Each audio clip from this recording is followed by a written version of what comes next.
Assalamualaikum warahmatullahi wabarakatuh. Halo anak-anak ibu semua, apa kabar? Semoga masih tetap semangat ya menyaksikan video ini. Nah, kali ini ibu akan mencoba menyampaikan siaran ulang lah bahasanya ya. Jadi melihat respon di kegiatan pembelajaran kita di classroom, banyak siswa-siswa yang menyatakan masih belum paham cara pengetikan kode program C++ di Dev C++. Nah, intinya begini. Ibu harap materi-materi yang sudah Ibu share di classroom, silakan di-download, silakan diambil, artinya disimpan, baik itu melalui smartphone maupun laptopnya, agar nanti tidak kesulitan di dalam membaca materi ya. Kalau perlu dicatat di dalam buku catatan ya. Jadi jangan malas. Kan Ibu yakin deh kalau di pembelajaran online kita ini, PJJ kita ini jarang mencatat. Nah, maksud Ibu, nanti suatu waktu Ibu akan meng-cross check ya. Catatannya itu sudah sampai di mana sih? Jadi kalau catatannya tidak ada ya, catatan tidak ada, file yang disimpan tidak ada. Lalu kritikannya banyak ya, alasannya tidak mengerti ini itu sama saja bohong, belajarnya bohong ya. Jadi jangan banyak kritikan, jangan banyak ngeluh, tetapi usahanya tidak ada, catatan kosong, file yang di-download juga tidak ada ya, baik itu di laptop maupun di HP. Nanti Ibu akan cross check ya. Bagi siswa-siswa yang selalu kesulitan, Ibu pastikan nanti Ibu cross check catatannya mana, file yang sudah di-download apa saja.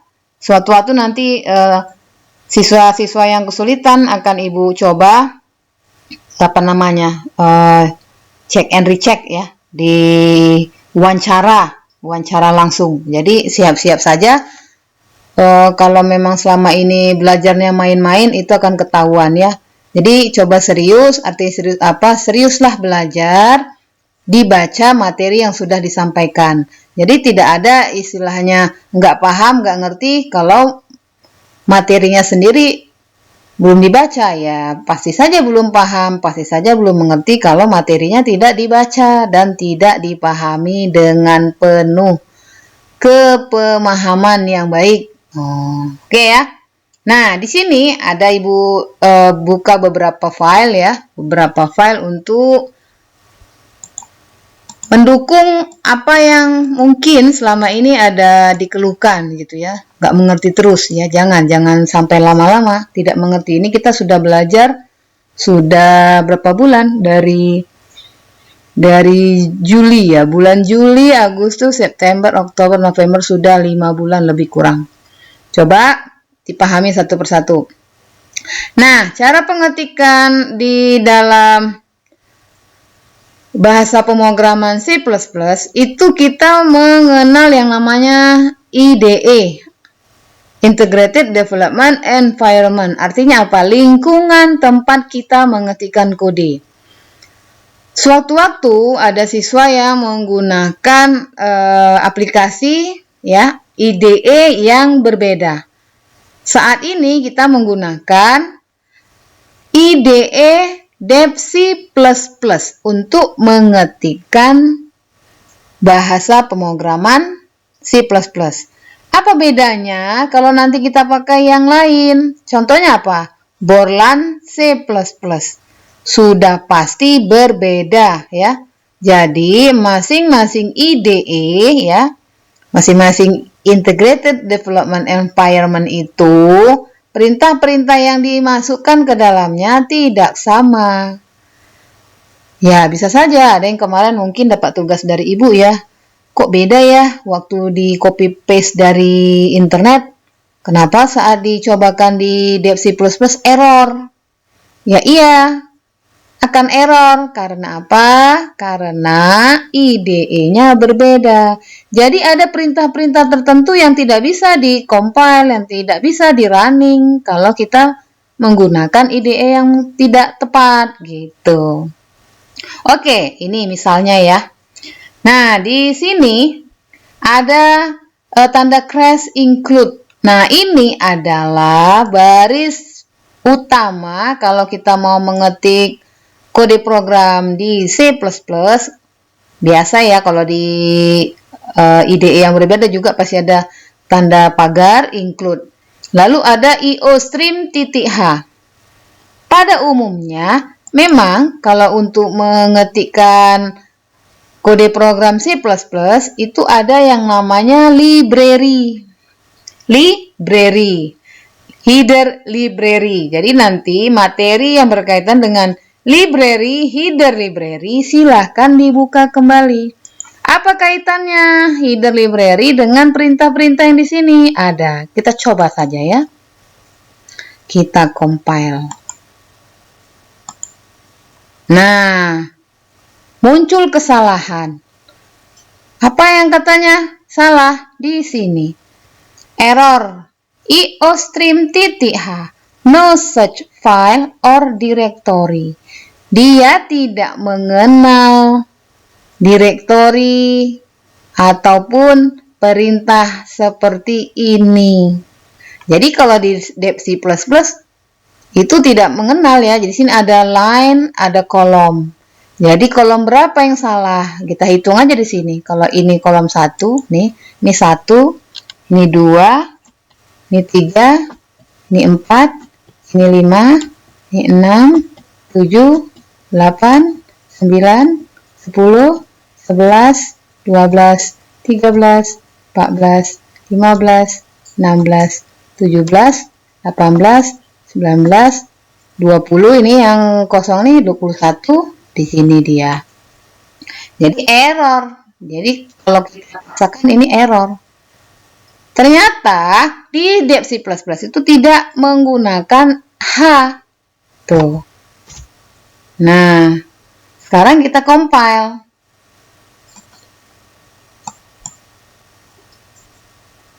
Sudah berhasil? Iya.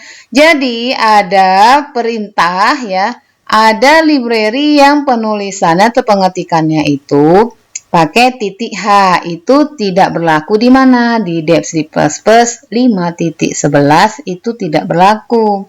Tapi berlakunya mungkin di IDE yang berbeda, mungkin di Borland ya, di Borland C++ atau Turbo C++, banyak lagi IDE, jadi dibaca. Intinya banyak membaca. Jadi kalau kita tidak mau membaca ya nanti setiap kesulitan langsung salah ini, males lah pelajarannya susah segala macam. Nah, itu tidak baik ya. Jadi usahanya harus dibaca. Jadi beda-beda literasi.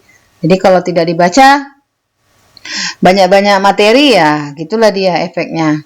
Sudah. Nah, lalu ya, kalau ini kita hapus, nih library ini kita hapus, kita ganti dengan conio.h. Sudah. Apa sih gunanya yang di kurung siku setelah include itu?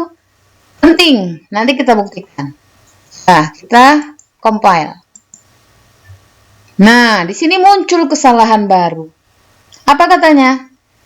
In function int main, error, cout was not declared in the scope.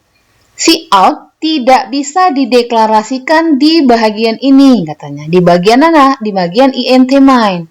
Lalu endl juga tidak bisa dideklarasikan, artinya tidak dikenal yang endl ini, gitu. Kalau ini diperbaiki, ini juga nanti ada masalah endl ini. Nah, salahnya apa? Antara library ya, ini antara library dengan statement-statement di dalam fungsi utama. Yang mana fungsi utama? Ini fungsi utama. int main ini namanya fungsi utama. Jadi apa nanti yang berlaku di antara kurawal buka dan kurawal tutup pada fungsi utama itu ada pengaruhnya dengan library yang kita gunakan. Nah, kalau kita nanti mau pakai perintah cout ya, library-nya yang mana yang tepat?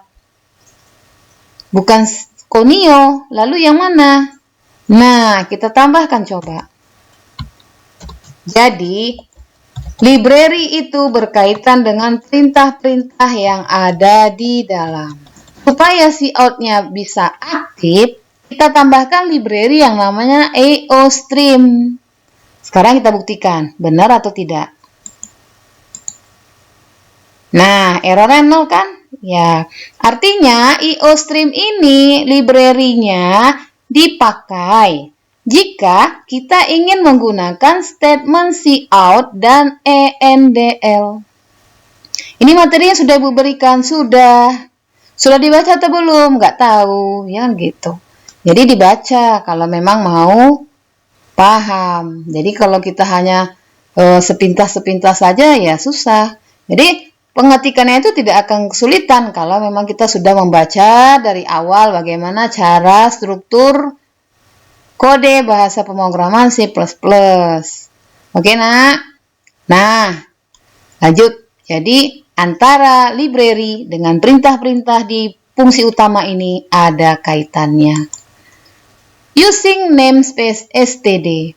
Using namespace std artinya kita bersiap-siaplah menggunakan fungsi utama ini. Using ya, gunakan. Bu, kenapa di kode-kode program yang saya baca ada void main? Nah, void main itu sebenarnya artinya sama dengan ini.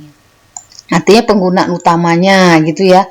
Tapi using namespace std ini hanya berlaku pada IDE dep C++. Pada Borland C++ itu tidak berlaku. Kita kan sekarang pakai IDE dep C++. Jadi kita harus menyesuaikan perintah-perintah apa saja yang bisa diberlakukan pada editor yang dep C++. Dia memahami using namespace std. Contoh di sini Ibu cari ya. Yang ini file yang lain. Di sini ada, nggak ada tadi ya. Tadi ada contohnya. Jadi kalau kita pakai void ya, itu mah nggak bisa kita paksakan di dep C++ ya. Jadi diperhatikan ya penggunaannya. Nah, using namespace std itu memang harus diketikkan. Coba kalau tidak kita ketikkan, kita kasih komentar aja ya. Oops. Oke, Bu kasih dulu tanda komentar. Nah, apa yang terjadi saat kita compile kalau dihilangkan? Tuh, semua banyak kesalahan ya. Jadi ini tidak bisa, ini tidak bisa, ini tidak bisa. Iya. Jadi kalau mau kita pakai apa katanya? std itu tidak harus di sini, harus kita pakai ini ada std cout. Nah, kalau mau pakai kita nanti gini, std 2 cout katanya. Coba kita buat aja dulu std 2 cout. Dah, kita coba compile lagi. Masih kesalahannya? Sudah mulai dikit ya, sudah mulai dikit. Cuma, nah, di sini tidak boleh pakai endl. Nah, katanya nggak bisa dideklarasikan ini. Ya, nggak dikenal dia. Jadi kalau mau di sini apa?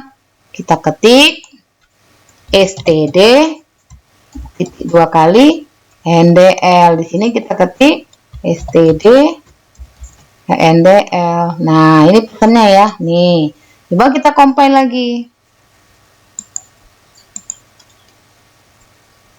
Nah, itu dia. Jadi, ada perintah-perintah tertentu yang bisa digunakan. Makanya kalau error itu dibaca errornya gimana. Ya. Nah, kalau begini kan kita banyak nambah-nambah ya. Nanti belum tentu lagi ada yang salah yang lain lagi. Nah, muncul lagi. Nah, makanya kita pakaikan ini untuk yang perintah utama. Jadi, kita tidak perlu membuat ini lagi. Tidak perlu lagi. Ya, kita hapus saja. Nanti muncul lagi kesalahan-kesalahan yang lain, kita bisa kita minimalkan gitu. Sudah. Nah, ini artinya ya perintah-perintahnya. Lalu Bu, kenapa harus ada ini apa namanya? Begini-begini. Ini sintak penulisannya. Jadi makanya dari contoh-contoh program yang sudah ada dibaca. Udah? Oke, tadi berarti udah benar ya. Jadi kalau kita compile ini Ibu ulangin ya. Kita compile di sini ada error, errornya ini harus diperhatikan. Apa sih maksudnya? Artinya belajar bahasa Inggris. Iya, apa errornya? Sebelah mana errornya? Tuh banyak kan? Jadi coba note katanya STD ENDL. Oh, coba tambahkan. Karena di sini ENDL-nya nggak bisa deklarasikan ini. Jadi di sini ada catatan STD titik see out. Nanti juga ENDL-nya catat lagi supaya bisa jalan. Nah, seperti itu. Jadi jangan langsung error, langsung stres gitu ya. Diperbaikin. Makanya di sini supaya kita tidak tambah-tambah yang lain dan mengurangi keeroran lainnya, kita pakai saja yang perintah utamanya. Udah? Nah, ini udah ya. Nah, INT main inilah fungsi utama. Fungsi utama maksudnya apa? Semua apa-apa yang di antara fungsi utama, antara kurawal buka dan kurawal tutup, inilah nanti yang berlaku dalam kegiatan program itu sendiri. Setelah kita compile dan kita running. Jadi apa saja yang ada di sini nanti terlibat, berlaku gitu ya, terjadi. Lalu kalau kita sudah masuk ke dalam kurawal buka, kurawal tutup, inilah kode program intinya. Artinya apa-apa yang di dalam ini, inilah nanti yang akan diberlakukan. Kita di dalam pengetikan kode program ada bagian-bagiannya. Nah, ini bagian deklarasi namanya. Sudah? Bagian deklarasi ya. Di sini juga bagian deklarasi. Nih dia bagian deklarasi. Nah, ini deklarasi rumusnya ya. Jadi, kalau nanti mau katakan proses, ini deklarasi utamanya itu ini sebenarnya. Nih dia. INT sisi keliling luas. Ingat cara penulisannya. Kita deklarasikan variabel sisi. Kita deklarasikan variabel keliling. Kita deklarasikan variabel luas dengan tipe data integer. Tulisannya INT. Lalu kita deklarasikan ya sisi itu bernilai 6 gitu. Sewaktu-waktu bisa saja kita tidak mendeklarasikannya. Misalnya kita nginput aja, menginput sisi dengan artinya bukan di dalam kode program langsung kita ketikkan, tetapi kita input di luar kode program. Artinya saat kode running, saat program running kita masukkan nilai sisinya. Lalu di sini ada rumus keliling sama dengan 4 kali sisi. Kenapa nggak 4 kali 6? Ini rumus utama. Seandainya sisi itu tidak kita nyatakan, tapi kita input, nah makanya di sini variabel yang dituliskan, bukan nilai variabel. Jadi nanti waktu buat rumus seperti itu ya. Keliling, rumus keliling apa? 4 kali sisi. Walaupun di sini sisinya angkanya 6, bukan berarti nanti rumusnya di sini adalah angka 6, tapi variabelnya. Jadi waktu mau menghitung, itu bukan isi dari variabel, tapi variabelnya kalau memang ada variabelnya. Luas sama dengan sisi kali sisi. Ya kan variabel kan, kenapa enggak 6 kali 6? Nah, itu kan karena kebetulan memang sisinya ada angka 6. Suatu-waktu misalnya sisinya itu kita inputkan, kan tidak mungkin kita paksakan di sini luasnya sama dengan 6 kali 6. Jadi rumusnya itu adalah variabel. Isinya itu variabel yang diproses, bukan isi dari variabel. Di dalam rumus ya. Tapi memang setelah berprosesnya setelah di-compile, di-running, memang nanti yang muncul dalam bentuk hasil. Tapi, makanya digunakan variabel untuk mewakili apa-apa saja yang dilakukan di dalam proses program. Oke, cout. Nih, cout ini salah satu perintah untuk menampilkan ya, apakah itu teks di antara kutip 2 ataupun ini. Nah, apa namanya ini? Iya, ini variabel keliling.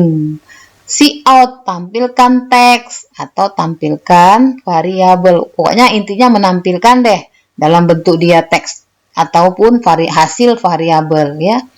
Return ini untuk balikan ya. Jadi ada pemanggilan kalau ada anti-main-nya itu nanti kembali lagi ke fungsi utama return 0. Kalau nggak pakai return 0 gimana Bu? Ya nanti coba saja lihat apa perbedaannya kalau tidak pakai return 0. Sekarang kita cek ya.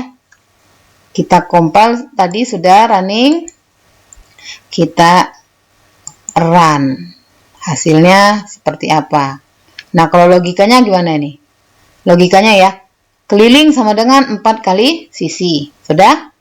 Di sini, nanti di baris 11 ini, akan menampilkan hasil hitungan keliling. Ini variabel keliling.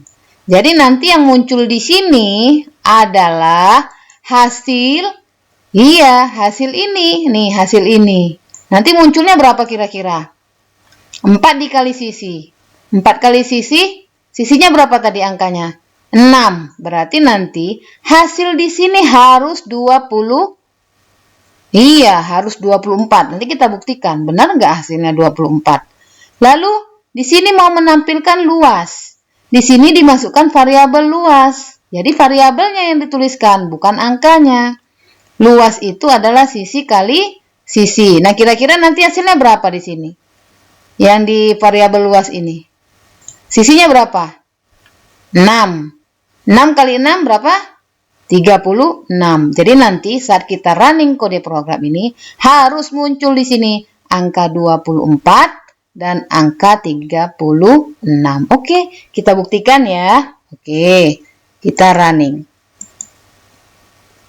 Ini keliling 24, luas 36. Berarti jawabannya benar. Benar ya? Iya, benar. Tuh. Sudah? Oke. Oke. Mungkin itu dulu cerita singkat ya, cerita singkat Ibu. Bagaimana cara kita memahami kode program. Jadi diulangin kembali, latih kembali. Demikian sajian untuk penjelasan kali ini. Semoga bertambah pemahaman anak-anak Ibu. Jika ada yang mau ditanyakan kembali, silahkan nanti setelah video ini selesai ditanyakan. Ibu akhiri ya sajian kali ini. Semoga bermanfaat. Assalamualaikum warahmatullahi wabarakatuh.